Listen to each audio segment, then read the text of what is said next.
Hello everybody, my name is Luke Marr and this is Hot Mode, and today on Hot Mode we are coming to you with your November 2021 review. Now listen, different setup, but like looks more professional now. But without further ado, let's just get right into the video because honestly there's way too much to cover. First up, Adele. Now listen, Adele has been promoting her new album, so she's been giving it to the girls and the gays and the theys and the straights and the cis. She's giving it to everybody. Let's talk first about this Christopher John Rogers look. Now, this is one that I thought was pretty interesting because it's from the Resort 2022 collection, but it was altered for Adele. In that context, it's a custom look. When we're looking at this picture here of Adele talking and standing, you can't really see the details on the look because it's not high quality, but what we can see is that blazer fits phenomenally. I think Christopher John Rogers knows how to cut for somebody who is not just a size 0, but somebody that actually is also bigger than what is considered normal sort of like fashion body type. The fashion industry I think is slowly but surely changing, but it's still taking some time. But it's nice to see on Adele, like, this is a look. She looks fantastic. The pants, I think it's just a shoe issue for me, as I don't think like a pointed pump really does wonders with a baggier pant. I just think a boot would have made sense here. Something different than pointy pump that you can't see the heel of. Besides that, I think that it fits beautifully. I think it looks really, really sweet. I appreciate that she's had it converted from a skirt to a pair of pants, which makes her feel more comfortable. Also, Adele is like a client. I do think the look in general looks amazing because you can see these clear beads that run throughout the jacket and the pants. They're stunning. They're beautiful. I think that they're probably a reference to Patrick Kelly. It's a lot more of an obscure reference than other looks from the collection. There are a lot of colorful button looks, which is most definitely a reference to Patrick Kelly. It seems that Christopher John Rogers sort of took that concept and made it far more minimal, muted, and quiet. It gives CJR the ability to show that bright colors and all of these things are not the only thing he is able to do, which I think is very smart. I think Adele just has taste. Her stylist knows what they're doing. Let's continue.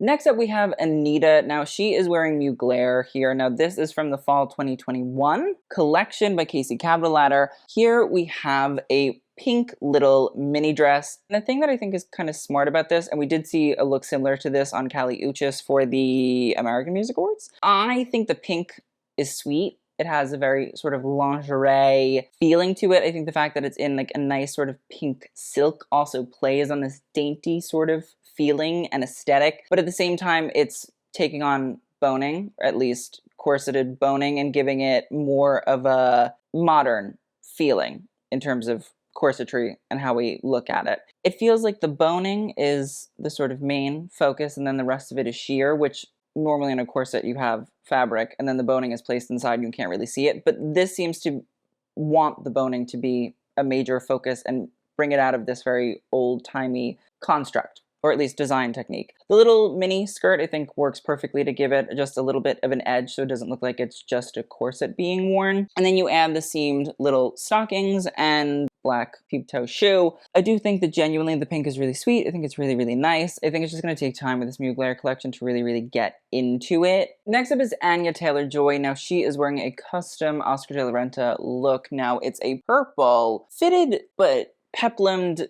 blazer with a tiny little mini skirt. It's all in a deep purple done in a moire silk. And then attached is a little cheetah glove, a cheetah hat, and fishnet applique, fishnet attached over the face a la widows at funerals. It definitely has a old world sensibility. I think it's mostly because of the hat with the little fishnet over the face. I think that's the only thing that really like gives it old world feeling. But it's a very 1960s-esque sort of moment, I would presume. Again, just thinking of Last Night in Soho, thinking about how she's wearing a tiny little mini skirt, and then you have very clean lines, very Oscar de la Renta. And this big sort of peplum is meant to really create a sort of dramatic experience. I just think there are better Oscar moments to look to. Personally, knowing that Oscar used to work for Balenciaga, not at Balenciaga, but under Isa, which was his Spanish brand, and it was the first brand that he ever really did.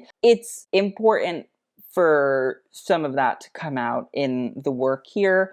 On top of that, I just think that there's more of a storyline that could have been told here. I think Oscar needs to get itself back in the mojo of archive and what the brand is about, but I think for so long it's been dormant in a way in terms of storytelling, in terms of collections that really are eye-catching. Feels like Fernando Garcia and Laura Kim are trying to like build their way out of just commercial American glamour brand and into something a little bit more exciting, more spicy, more fun. It's just not entirely there yet. And I think that we need to mix a little bit more of their asymmetrical sort of styles with the beautiful sort of history of Oscar and his work, techniques like beautiful embroideries, and I don't just mean shiny, shimmery embroideries. I mean like thread work, florals, bows. I think another thing that would have been really intriguing is Oscar referencing Courrèges. Oscar is sort of in the same vein as Andre Courrèges and Ungaro because they all worked for Balenciaga. They really did get their sort of start there. 1960s, very Courrèges-esque. I don't know why we couldn't have referenced it. Oscar loved bows. They're tiny little bow dresses from 1960s Courrèges moments. It just feels like we could have done more. I appreciate what we're going for, but I think the moire is lost a lot of it right now. I get it. I like it. I appreciate it as a textile, but I think Oscar needs to step it up a lot more. Next up is Ariana Grande, and she is wearing a custom off-white dress with a black glove and by far shoe, which is a collaboration, I believe, with her stylist Mimi Cottrell. This is coming off of the day of Virgil Abloh's passing. Very sad. We'll discuss, I think, in detail in another video, but it's nice to see a little gray moment from Virgil, a little off-white moment. And does it like really fit phenomenally? No, but like I kind of miss Virgil now. It's sad. And so I think it's nice to know that Off-White will live on. Next up we have Billie Eilish now at the Gucci show, which was in early November. It's been a month. I did actually see Billie wearing this. I saw most of the looks from that celebrity onslaught, which for the most part, they were pretty intriguing. And we'll talk about a few of them. So Billie is wearing a black lace, I'm going to call it a tunic. Call it a blouse, but I think it's a little bit long to be a blouse. I'm going to shoot for tunic, pussy bow blouse, sort of lace ribbons that fall down to the front. Again, sort of bringing back early imagery of Alessandro Michele's Gucci. On top of that, you have a little bit of a wide leg pant in this lace as well. When you look at the lace, again, it references back to corsetry, sexy boudoir sort of dressing in that realm. But it's done in Billie's a little bit more oversized silhouette, which I think works. Again, I think she's redefining the way that we sort of think about lace and what it means and what it does and how it works and how it operates. And I respect that. Do I think the look is particularly anything to write home about? No. But I do appreciate, again, that Billie's just fleshing out this storyline for herself more and more. It's appreciable. I think the little crystal headpiece is also fun. Next up, we have Ciara, and she is wearing Laquan Smith. Now listen, is this a little bit more commercial in terms of Laquan Smith? Not in terms of the word commercial. Yeah, absolutely. And I do think that it fits phenomenally, I have to say. I mean, the way that the bodice fits, the fact that it's all in the same fabric, the little slit. I'm not even into like a slit like that. I don't think they always work. I don't think they always operate well. But here, I think it looks honestly phenomenal. The sleeve's a little bit long, but I feel like that's kind of what we were going for. It's a great dress. I wish, obviously, there was more excitement and blah, blah, blah, always, but like, this is just, it's a nice dress. It fits her beautifully. I can't really complain about it. It looks good. Next up is Cynthia Arrivo, and she is wearing Armani Privé. Now, this again, I think is really nice. It fits beautifully. The thing about Armani is commercial. It's always going to be impeccably tailored, fitted, done, hopefully, made. Textiles are always going to be incredibly expensive. And I think that the cut is lovely. I don't think we see Cynthia in a lot of fitted gowns in this manner. I think a lot of what she wears is very out there, and I appreciate it often because she takes risks that nobody else really will. But it's nice to see her in just a beautiful dress. I think that this little off-the-shoulder moment is lovely. I think it's gorgeous. I think it's classy. I think it's elegant. I think it's opulent. And then the silver crystals that run down and create this Art Deco motif against the black, I think is lovely. I think it's gorgeous. I think it works. I think it carries you through the entirety of the body. It really leads your eye in a certain way. The fact that it flares out at the bottom and it's not trying to do anything else. Not trying to add feathers, more crystals, or more. It's just beautifully fitted, nice dress in a black velvet with silver crystallization. It works. It's good. It's solid. She looks stunning. We then have Dua Lipa. She wore blue marine. Now, I'm not sure if I'm obsessed with this experience. I get it. It's very Y2K. I really appreciate the little butterfly sort of take on the top. Not even just the motif of the butterfly, but the fact that the bra top and the way the little straps sort of ride around create a butterfly in and of itself. It creates the shape and the silhouette of the wings. So smart. Nicole Brognano. He knows what he's doing. The little slit, cute.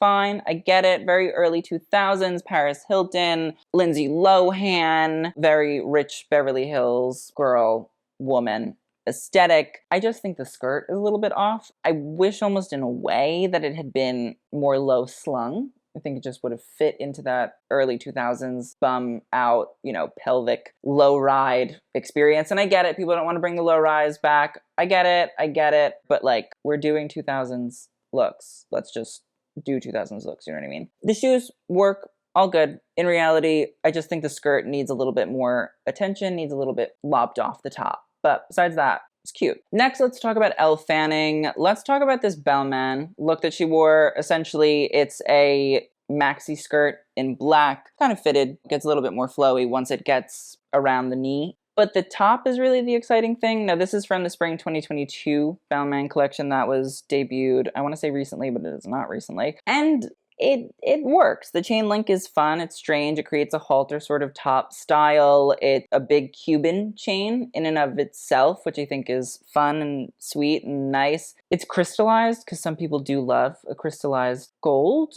Personally, I don't really understand the obsession with crystals and diamonds unless they are precious stones. I don't want a diamond, but like a ruby or sapphire, a topaz and emerald. But when you look at it, it's appreciable. I think it works. I think it plays on Olivier Roustang's whole idea of creating odd tops, whether they're molded sort of bustier style pieces, or in this case, they're fashion elements that take up the whole look. In reality, it's appreciable. I think it's cool. I think it works. I think Elle's taking a risk and somebody should say, good job. So next, let's discuss Emily Ratajkowski wearing Miu Miu. Now, this Miu Miu Spring 2022 collection was very, very controversial. It pretty much is a definition of, is it fashion or are you just skinny? And in that context, there are very few collections I think I will allow myself to say it's fashion, but I think this was like a fashion collection. In reality, does it, play into Miuccia Prada's very early sort of years as a somewhat rebellious student who used to hem her own skirts on the way to school so that she could rock her mini skirt, which her parents would not allow her to wear. And then when you look at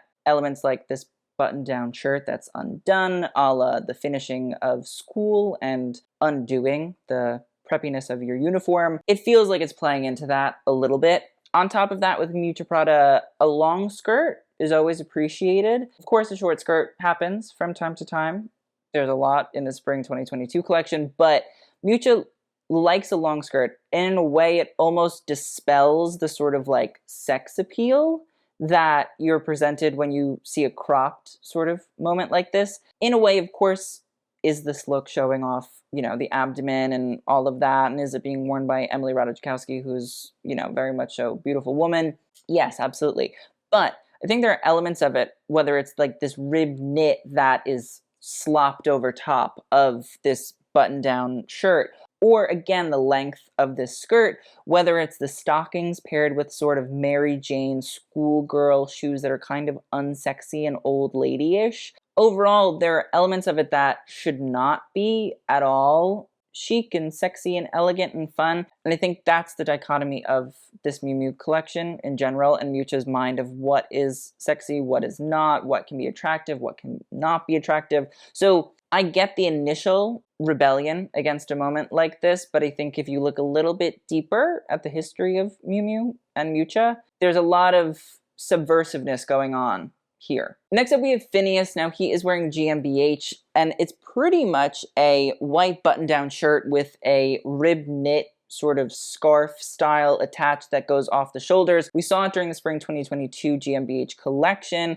which is done by Serhat Isik and Benjamin Husby. In that context, I appreciate what Phineas is doing here. I think he's his own independent artist, from my understanding. He makes his own music, so he has to sort of bring his own look into focus. On top of that, I think the fact that the off-the-shoulder scarf situation is over a shirt gives it still the ability to feel masculine without it totally being done before again and again and again. It doesn't bring it into the territory of you're wearing a woman's blouse. It's just a blouse, different conversation, different day. Actually, we'll probably talk about it when we talk about Harry Styles. So there's that. But it's cute, it's fine, it works, I get it. We then had Gwyneth Paltrow, and she wore a recreation of the Gucci Fall 1995 collection. The red velvet suit is back, and again was also referenced during the Fall 2021 collection. I think it works, I think it's cool, I think it's a great sort of look back to Gwyneth's history. The imagery of her wearing the Gucci suit is brought up at least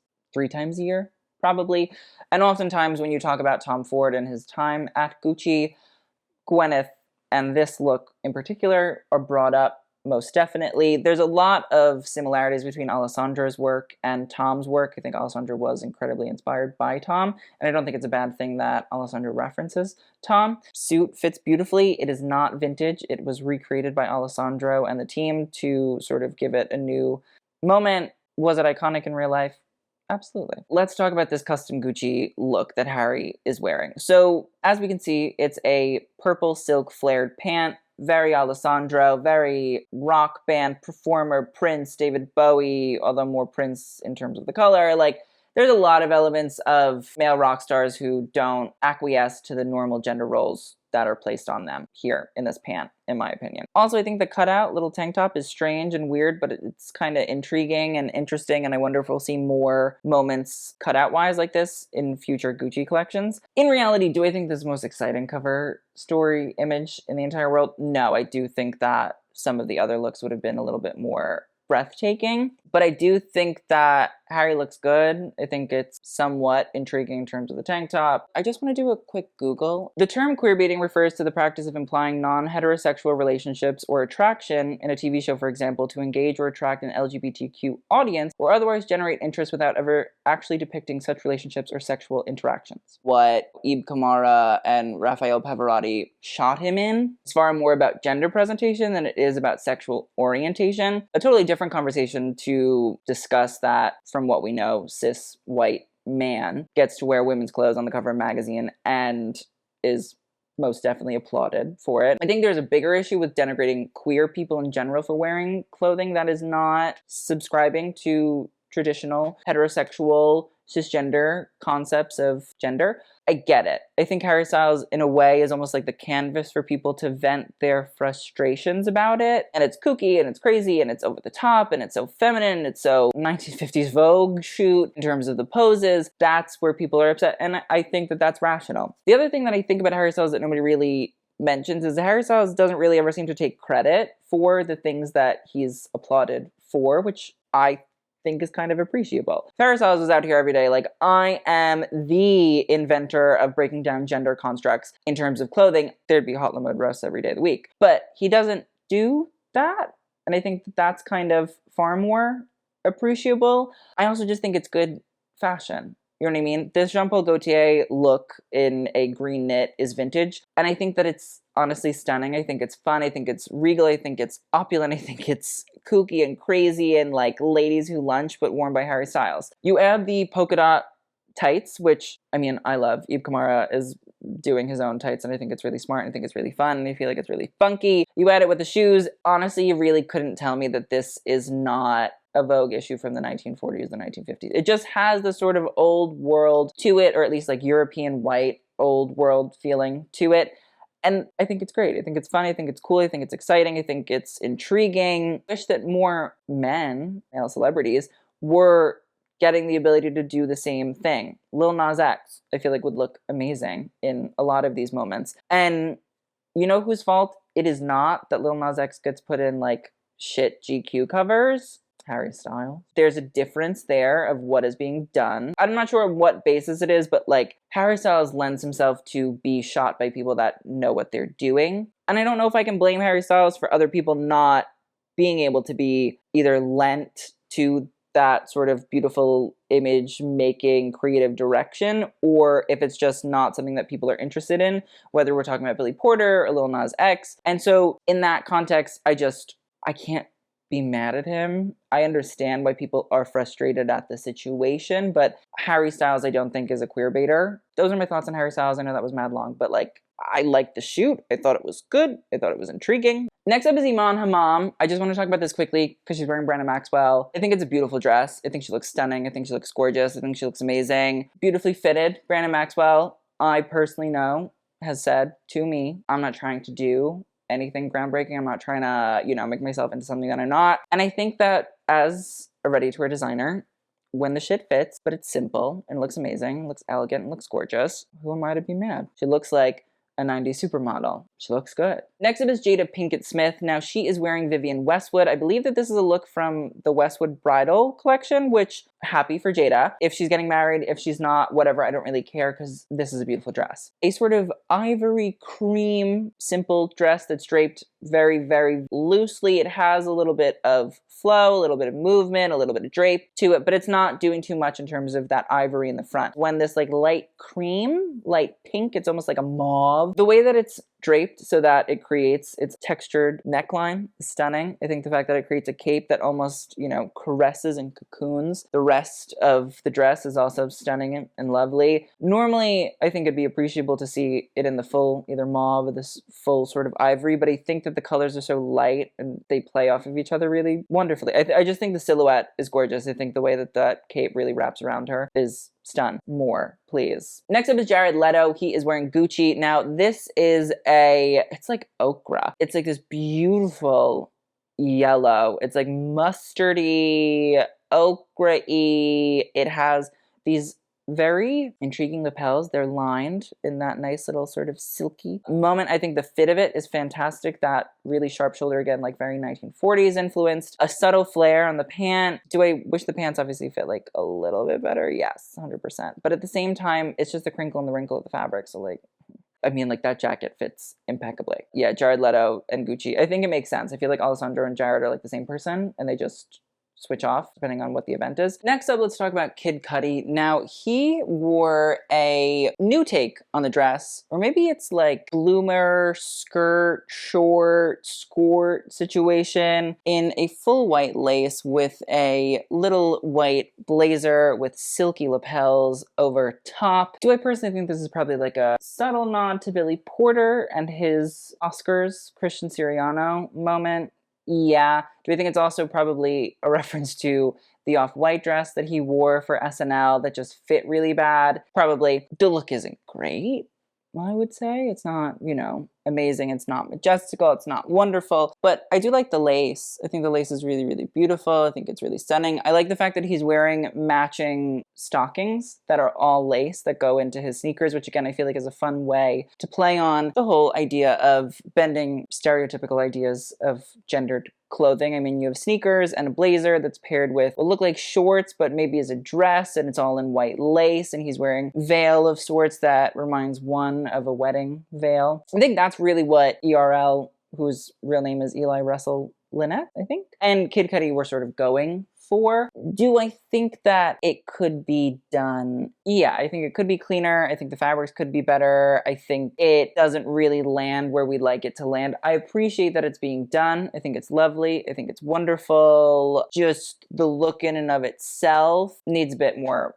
polish, which I think sort of seems to be the Kid Cudi thing. But listen, is the fit better than the last time? Absolutely. So one can appreciate. But I don't know if the full vision is completely there. Like, what about Kid Cudi and Harris Reed? That makes sense. That feels like that could create some sort of experience, some excitement, something interesting. Next up, we have Kim Kardashian. Now, she is wearing Skims x Fendi. Now, that was like a hotly contested collaboration collection that I believe is still coming out. I don't know really what it's supposed to be. I know that it's meant to be like Skims that have like Fendi logos on it. I presume that it's a continuation of the whole concept of Nicki Minaj and Fendi's collaboration, which I don't think was really that strong. I don't think the Skims collaboration was particularly strong either. From what I've seen so far, it doesn't look like it's particularly strong. The way that it was done with Travis Scott and Dior pre the Astroworld situation,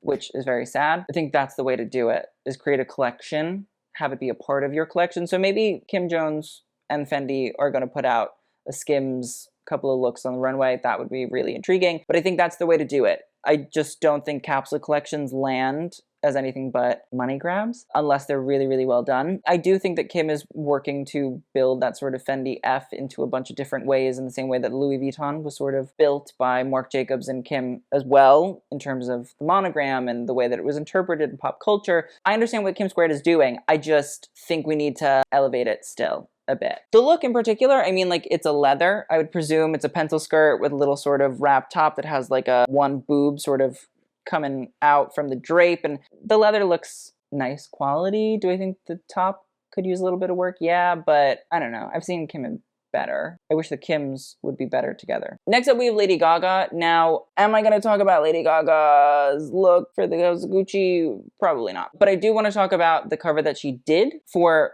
I believe this is British Vogue. She's wearing Schiaparelli. This is from the fall 2021 collection. And it is Daniel Lee's crazy little cloudy taffeta going up and about, but more so on the sides than around. Personally, again, I feel like I've been talking a lot about Schiaparelli and this whole idea of black and gold embroideries, lissage, and all these sorts of things. And I feel that this is again a play on that, but it's done Daniel Lee's way. I think the way that the trim sort of goes on the neckline is really stunning. I think it's really, really beautiful. And then it flows into this gigantic poofy sort of seam in and of itself. It's like a side seam, but it's just taffeta. And I think it's smart. I think it works. I think it's exciting. I think it's intriguing. I think it plays into the history of Elsa Schiaparelli herself, the brand Schiaparelli, but at the same time is not allowing itself to be the same thing over and over and over again. Daniel knows what he's doing. Didn't see it in the beginning. He's got it going on. There's not many people that really can touch what he's doing in that sense. And there's a reason that everybody always wants to wear Schiaparelli. I want to talk about the GQ cover that Lil Nas X did, because I genuinely think it's horrific. The quality is like piss poor. I think the shoot didn't have an original idea. I think overall tone of it is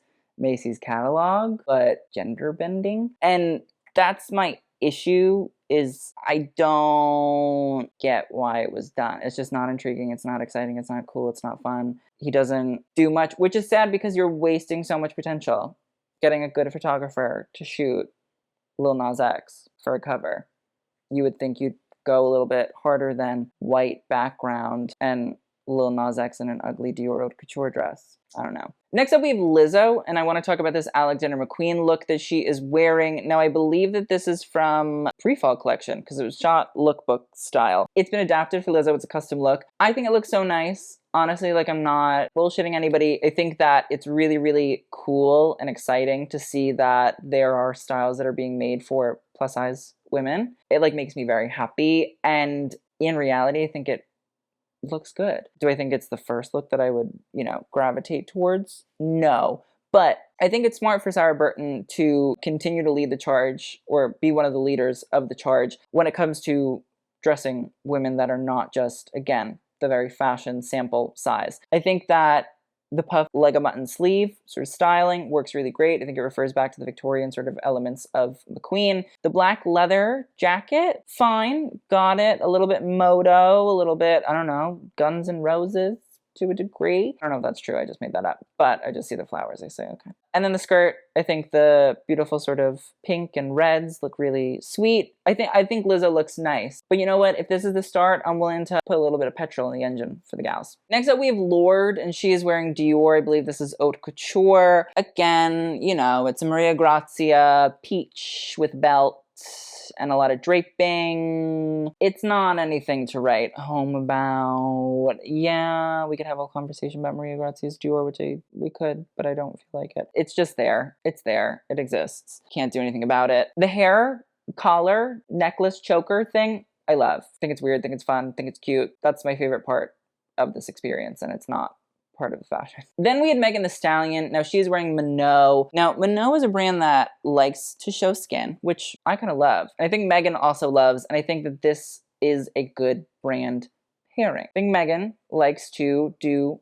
very much so performance wear. She has a beautiful body. She likes to show it off. I think the brands that work in that direction are very smart for Megan to go in. And I think that this is a great sort of stepping out. Is it very simple in terms of silhouette, in terms of lines? Yes. But I think the fact that it's a black wool, almost turtleneck, which Megan Thee Stallion in a turtleneck is not something I thought I would ever see in my life. But the great part is it exposes the waist. And here, Megan looks stunned. I think the fact that you have a little cutout here on the inner part of the sleeve is a great way to sort of bring in, this isn't just a crop top and like a maxi skirt. This is a full look. It has a concept. It has an idea. It has an image. That's lovely. I love the fact that it has gloves. I think it's fun. I think, again, it sort of gives it this very opulent feeling. And then you have a high-waisted black wool maxi skirt, which I think works. I think Megan looks stunning. I think the hair also adds to this, like, again, elegant, opulent experience idea. It seems that exposing the waist is in. Emily Ratajkowski and Megan Thee Stallion say so, and who am I to disagree? I think her and Minot should,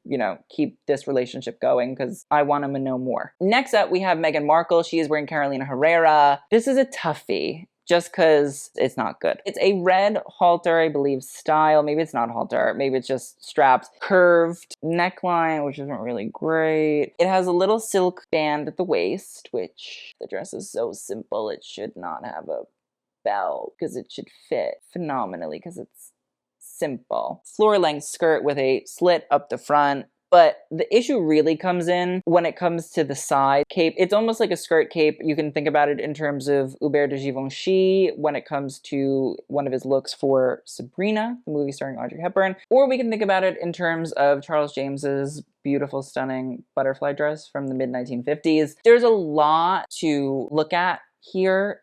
It's just not good. It just doesn't have a defining characteristic in terms of shape. I think that once it hits the waist, it just goes bulbous and it does nothing for anything. And I'm not saying that a dress necessarily has to do something for something, but like one would hope it does something. Otherwise, wear a plastic bag, wear a sack, wear anything. I love that Meghan Markle and Wes Gordon at Carolina Herrera are good friends. I'm so happy about it. I'm so obsessed with it. I just wish that they would show that in terms of the looks. There's so many better Carolina Herrera looks that like exist. It's just a bad dress. And it just doesn't look good in so many different places that it's hard to know where to focus, which maybe is a good thing. Next up, we have Miley Cyrus. Now, she wore a blue fringe. I believe this is a two-piece set. It looks almost like it's a very 1960s Austin Powers experience. It's blue fringe in a metallic reflective way in terms of the top and the skirt, but the bottom of the top is done in very, very, very creamy little feathers, which again, I think it adds a very 1960s flair. I think it adds kooky, it adds crazy, it adds weird, it adds strange, it adds proportion, it adds 1920s influence. Like there's a lot going on here. I think Miley is doing a really great job of wearing it. Normally when you'd wear something like that, you'd sort of go, I think, far more over the top, grandiose in terms of expression and all those sorts of things. But I think Miley is kind of giving it a little bit of a seriousness and that it should be taken a little bit seriously.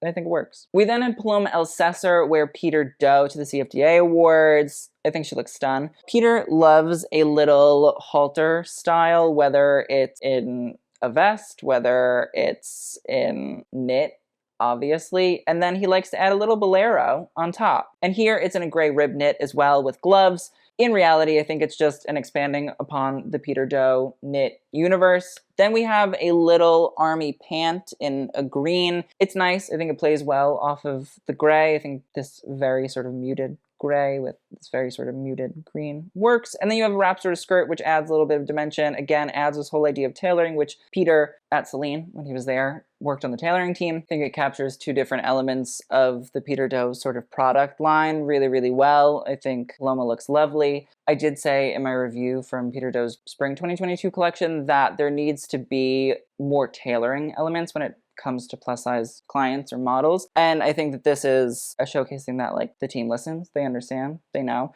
they're working on it, they're working their way up. I appreciate it. Next up we have Rita Ora. And now I say to myself, say I. Rita Ora, what are you doing here wearing Richard Quinn? But weirdly enough, love it. I think it's fun. I think it's a good dress. We've seen it quite a few times before. I think Kim Petras has worn it. But if a look is a look, it's a look. And so we look. And I'm not going to complain about it. The embroidery of it is fantastic. It's filled with crosses, flowers, roses. It just has that very opulent robe, cassock, or whatever they call it from Priest. When you add in that beautiful latex in terms of the stockings and then pair it with the shoes, it brings in this element of fetish, BDSM, kink culture. Richard Quinn has sort of gone through and looked at time and time again. I think it's smart. I think the baby doll dress is great, has a very 1960s feel, which Richard also likes to reference quite a lot. All in all, beautiful. You know, Rita, if you come around only like once every year, works out really well. We then have Sabrina Carpenter, and she is wearing Carolina Herrera. And like, this is an example of a nice Carolina Herrera dress. Could it be far more exciting and fun and intriguing and cool and great?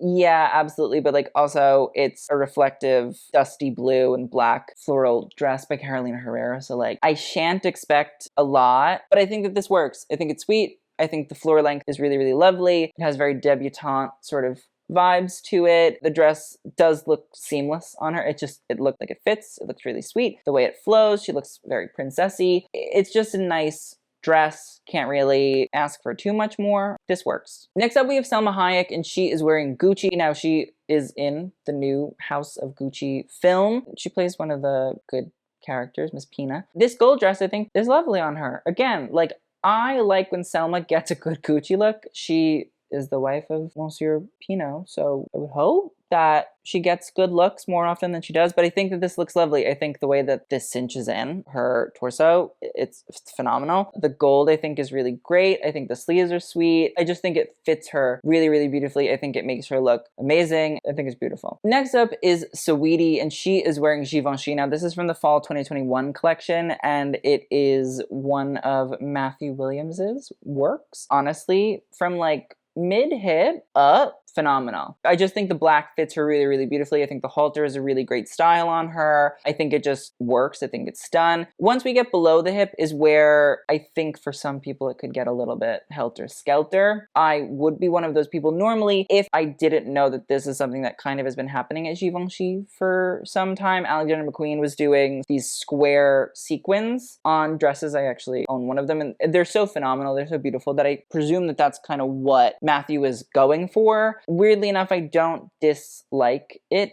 I think the orange is a nice sort of subtle change. I think it's a little bit odd. I think it's a little bit kooky. I think it's a little bit weird, but I don't think anybody else was like looking at old, you know, Hubert de Givenchy being like, oh my God, bring it back. Like it's just not. So him sort of playing on these elements is good. I do wish though that the bottom hadn't been fringed and that it had just been these really cool sequins. I feel like it would have been probably heavier, but like at the same time, you know, could have been cool. But overall, I think that it fits well. I think that only at the hip is it an issue just because you're having the changing of the color, and so it looks strange. But if that dress was in all black, it would be even more fantastic. But as of right now, I don't think it's an issue. I think it's cool. I think it's intriguing. I'm looking for mid-hip up, and I'm happy as a clam. We then have Selena Gomez, and she's wearing Balmain. I don't want to be mean to her, because like, her stylist has been mean to her enough. The dress has been mean to her enough. It's not good. It's a Breton stripe sort of knit style dress with a little cutout on the shoulder and the black boots. Like, if we're gonna wear almost a knee-length dress, we don't wear black boots that are almost knee-high. It's messy, it's strange, it's weird, doesn't look good, she doesn't look happy. We need to like work on getting Selena something, because for the Grammys, like, I'd like a moment.